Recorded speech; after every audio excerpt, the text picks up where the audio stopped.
You're watching World TV. Kindly subscribe to our YouTube channel for more videos. Click on the subscribe button and the bell beside it. This will notify you once we drop a new video. Thank you.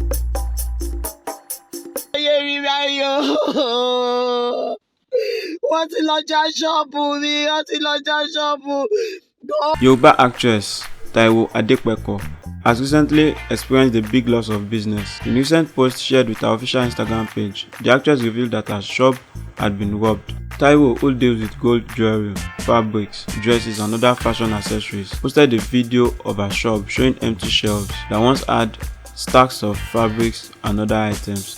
In the caption, she called on the state government of Lagos to come to her aid and that of her twin sisters, who are probably her business partner, because they are both orphans who have struggled to set up a business.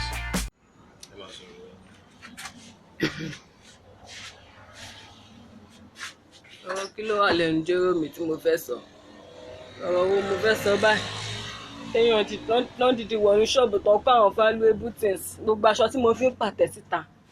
Gbogbo ẹ̀ náà palẹ̀ mọ́ gbogbo àwọn bíi aṣọ ńláńlá ló wà nípa àwọn aṣọ dùn tán máa ń rà bọ̀ láti Dubai.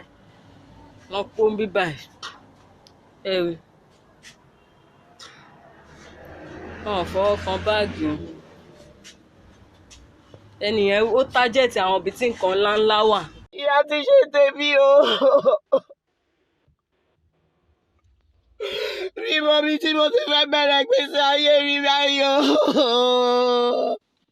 Wọ́n ti lọ já ṣọ́ọ̀bù mi, wọ́n ti lọ já ṣọ́ọ̀bù. Gbogbo ọjà mi. Àwọn sálíkà tí mò ń tà láti Dubai gbogbo ẹ̀ náà ti kó kòkó ẹyọ kan.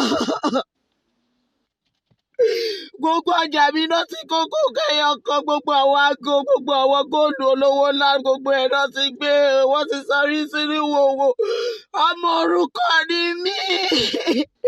Látọmọ ọdún 5 tí ìyá mi ti kú lèmi àti kejì mi ti jẹ̀yà.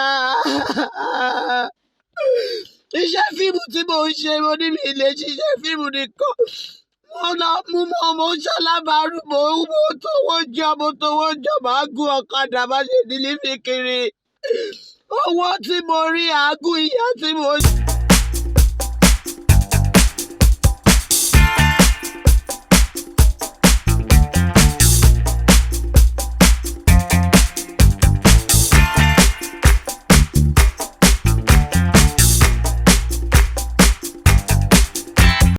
Thanks for watching this video.